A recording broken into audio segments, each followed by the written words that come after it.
ہندی جاننے والے بھائی تشریف رکھیں، ہم اپنے ایڈ تک موبائل کریں گے انشاءاللہ۔ احمدہ و صلی علی رسولہ الکریم، اما بعد، اعوذ باللہ من الشیطان الرجیم، بسم اللہ الرحمن الرحیم۔ یہ آج کل جو جنگ کا ماحول بنا ہوا ہے ہر طرف، تو اس سے بہت سے لوگوں کو یہ خیال آیا کہ بہت سی احادیث، بہت سے دوسرے مذاہب بھی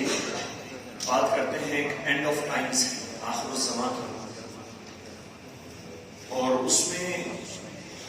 چونکہ یہ جو امریکی افواج ہیں انہوں نے بھی یہ بات کہی کسی موقع کے اوپر کہ یہ جو ہے یہ مقدس جنگ ہے، یہ ایک صلیبی جنگ ہے، انہوں نے جنگ کو ایک مذہبی نام دیا۔ تو بہت سے لوگوں کی توجہ اس بات پہ گئی کہ مختلف مذاہب کے اندر، عیسائیت میں، یہودیت میں، اسلام میں، آخر زمان کے متعلق کیا بات ہوئی بھی ہے، آخری وقتوں کے متعلق، قیامت سے پہلے کے وقتوں کے متعلق۔ تو ان میں سے ایک عقیدہ تو یہود کا ہے، جن کے متعلق یہ سمجھا جاتا ہے کہ ساری جنگ کو بھڑکانے میں اور شروع کرنے میں ان کا ہی ہاتھ ہے۔ یہود کا ایک عقیدہ ہے، اس کو کہا جاتا ہے ہرمجدون، یا انگلش میں اس کو کہتے ہیں آرماگیڈن۔ تو یہ ان کے حساب سے ایک ایسی جنگ ہے جس کے اندر خیر اور شر، اچھائی اور برائی کا ایک آخری اس کی لڑائی ہونی ہے، ایک جنگ ہونی ہے۔ اور یہ تقریباً تمام مذاہب کے اندر یہ خیال پایا جاتا ہے، یہ عقیدہ پایا جاتا ہے۔ اور بس سمجھے جو ایک دوسرے میں اختلاف ہے وہ اس بات پر ہے کہ خیر کون سی سائڈ ہے اور شر کون سی سائڈ ہے، جو سائڈز ہیں ایون اور گڈ کی وہ کون کون سی ہے۔ جو ہرمجدون ہے یہ عبرانی زبان کا لفظ ہے، اور اس کا مطلب ہے، ایک تو ہے ہر یا ہار، جس کا مطلب ہوتا ہے ایک پہاڑ، اور مجدون جو ہے یہ ایک پرانے تاریخی شہر کا نام ہے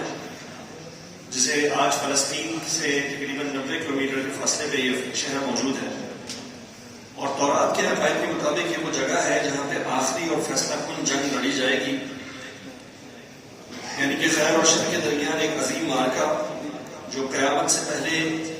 ایک ورلڈ وار، ایک عالمی جنگ کی صورت میں سامنے آئے گا۔ اور جب یہ جنگ ہو جائے گی تو اس کے بعد حضرت مسیح تشریف لائیں گے۔ وہ حضرت مسیح کا انتظار تینوں مذاہب کر رہے ہیں، یہودیت بھی کر رہی ہے، عیسائیت بھی کر رہی ہے، اور مسلمان بھی کر رہے ہیں۔ لیکن یہودیت اس لحاظ سے کر رہی ہے کہ انہوں نے حضرت عیسیٰ کو تو پہچانا ہی نہیں، اور وہ سمجھتے ہیں کہ وہ ابھی بھی آئیں گے اور ان کو بچائیں گے۔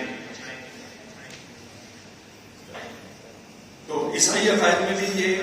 آرماگیڈن یا ہرمجدون کا تصور پایا جاتا ہے، جہاں وہ یہ مانتے ہیں کہ ایک دن ایسی بڑی جنگ یا قتل عام ہوگا جس میں انسانیت کی بڑی تعداد ہلاک ہو جائے گی، اور اس میں ایک طرف شر کی قوتیں ہوں گی جن کی نمائندگی شیطان اور اس کے ساتھی کر رہے ہوں گے، اور ان کے حساب سے شیطان کے ساتھیوں میں مسلمان بھی موجود ہوں گے، اور دوسری طرف جو خیر کی قوتیں ہوں گی ان میں حضرت عیسیٰ علیہ السلام ان کی قیادت کریں گے، اور ان کے ساتھ نیک لوگ ہوں گے اور یہودی ہوں گے۔ اور ان کے مطابق اس جنگ میں انسانوں کی بڑی تعداد ہلاک ہو جائے گی، اور یہ جنگ فلسطین کے علاقے کے اندر ہوگی۔ تو آج ایسے حالات پیدا ہو رہے ہیں کہ بہت ساری اس کی نشانیاں ہمیں لگتا ہے جیسے پوری ہو رہی ہیں۔ تو لامحالہ انسان کا دل ذہن اس طرف مارتا ہے کہ جی شاید یہی وہ جنگ ہے، اور جیسے کہ شاید قیامت بہت قریبی آ چکی ہے، تو اور بہت بڑی ایک تباہی ہونے والی ہے۔ جب انسان اس طرح سوچتا ہے تو اس کے دل میں یقیناً مایوسی بھی پیدا ہوتی ہے اور خوف بھی پیدا ہوتا ہے۔ اس کے مقابلے میں جو اسلامی نقطہ نظر ہے اس میں ہرمجدون کا کوئی ذکر نہیں ہے، لیکن ایک اور بڑی جنگ کا ذکر ہے جس کے بارے میں نبی کریم صلی اللہ علیہ وسلم نے فرمایا، اس کو کہا الملحمۃ العظمیٰ یا الملحمۃ الکبریٰ، یعنی کہ ایک بہت بڑی آفت، بہت بڑی تکلیف۔ نبی کریم صلی اللہ علیہ وسلم کا فرمان مبارک ہے کہ تم رومیوں سے اب رومی کا مطلب ہو گیا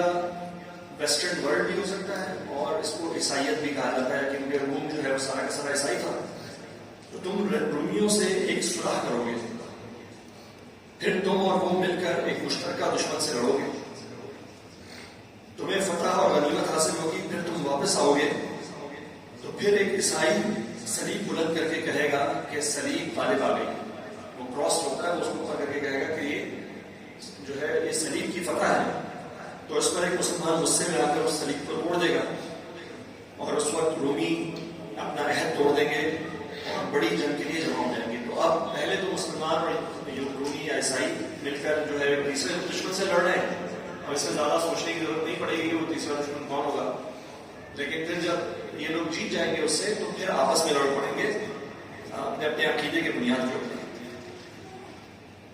تو یہ دونوں مذاہب میں یا تینوں مذاہب کے اندر جنگ کا اور ایک بہت بڑی آفت کا اور بہت سارے لوگوں کے قتل ہونے کا ذکر آتا ہے, بہت بڑی مصیبت کا ذکر آتا ہے. لیکن ہمیں یہ یاد رکھنا چاہیے مسلمانوں کی حیثیت سے کہ ایک تو اللہ سبحانہ تعالیٰ کا وعدہ یہ ہے کہ قیامت جو ہے اس نے آنا ہے اچانک, اس کے لیے کوئی پریپریشن نہیں کر سکے گا, کوئی تیاری نہیں کر سکے گا. امام صاحب نے جو آیات تلاوت کی ابھی جمعے میں, اس میں بھی کہا گیا کہ اللہ تعالیٰ ہی اس کو ظاہر کرے گا اور اس کے اپنے وقت میں ظاہر کرے گا, اس سے پہلے کسی کے وہم و گمان میں یہ بات نہیں آ سکے گا. تو جب انسان اس کے لیے تیاری کریں گے تو وہ وقت نہیں ہوگا, جب تیاری نہیں کر سکیں گے تو وہ وقت ہوگا. تو اب اگر امریکنوں نے یہ کہا کہ جی یہ آرماگیڈن ہے, یہ وہ صلیبی جنگ ہے, تو ان کا ایسا کہہ دینا اس کو صرف وہ جنگ نہیں بنا دیتا جس کا تذکرہ نبی کریم صلی اللہ علیہ وسلم نے فرمایا ہے. ہم مسلمان اس بات پر یقین رکھتے ہیں کہ ہر کام جو ہے وہ اللہ تعالیٰ کی مشیت سے, اس کی رضا سے ہوتا ہے, اس کے حکم سے ہوتا ہے. تو وہ جب حکم کرے گا تو واقعتاً اس پوری کی پوری کائنات نے, اس پوری دنیا نے لپٹ جانا ہے, ختم ہو جانا ہے. اور قرآن ہمیں اس بات کا یقین دلاتا ہے کہ اللہ تعالیٰ فرماتے ہیں هو الذی ارسل رسولہ بالہدی ودین الحق لیظہرہ علی الدین کلہ ولو کرہ المشرکون, کہ وہی ہے جس نے اپنے رسول کو ہدایت اور دین حق کے ساتھ بھیجا تاکہ اسے تمام دینوں پر غالب کر دے, خواہ مشرکوں کو کتنا ہی برا نہ لگے. تو آخری فتح جو ہے وہ اسلام کی ہے اور تمام ادیان, تمام دینوں کے اوپر اس اسلام نے غالب آ کر رہنا ہے. تو اگر وہ لوگ اپنے میڈیا کے اندر, اپنی فوجوں کے اندر یہ باتیں کریں کہ جی ہرمجدون ہے یا نہیں ہے, تو ہمیں اس سے کچھ لینا دینا ہے. ہمارے اپنے حصے میں کیا ہے, ہمارے اپنے اختیار میں کیا ہے, ہم کس طرح اللہ کی طرف جانے والے بن سکتے ہیں, اپنی تیاری کر سکتے ہیں اس کے لیے, یہ ہمارے لیے سب سے اہم بات ہے. تو میڈیا کی باتوں میں اور افواہوں میں آ کے انسان پریشان ہو اور دوسروں کو بھی پریشان کرے, یہ اسلام کا مزاج نہیں ہے. تو ایک صحابی جو ہے وہ رسول اللہ صلی اللہ علیہ وسلم کے پاس تشریف لائے اور ان سے کہا کہ قیامت کب آئے گی. آپ نے یہ نہیں کہا کہ ایسے ایسے ایسے ایسے, آپ نے فرمایا کہ تم نے اس کی تیاری کیا کی ہے. تو بس یہی بات ہمارے لیے بھی ہے کہ قیامت میں آنا ہے, یہ اللہ کا وعدہ ہے, لیکن ہمارے لیے اہم کیا ہے کہ ہم اس کی تیاری کیسے کرتے ہیں. اللہ تعالیٰ سے دعا ہے کہ اللہ تعالیٰ ہمیں اپنے نیک, اپنے خیر کے بندوں میں شامل فرما لے. اللہ تعالیٰ مسلمانوں کو اور اسلام کو عزت عطا فرمائے اور اللہ تعالیٰ مشرکوں کو اور کافروں کو ذلیل و خوار فرمائے, اور اللہ تعالیٰ ہمیں ان لوگوں سے بنا دے جو اس کی اپنی موت سے پہلے اور قیامت سے پہلے اس کی تیاری کرنے والے مل جائیں. آمین یا رب العالمین. جزاکم اللہ.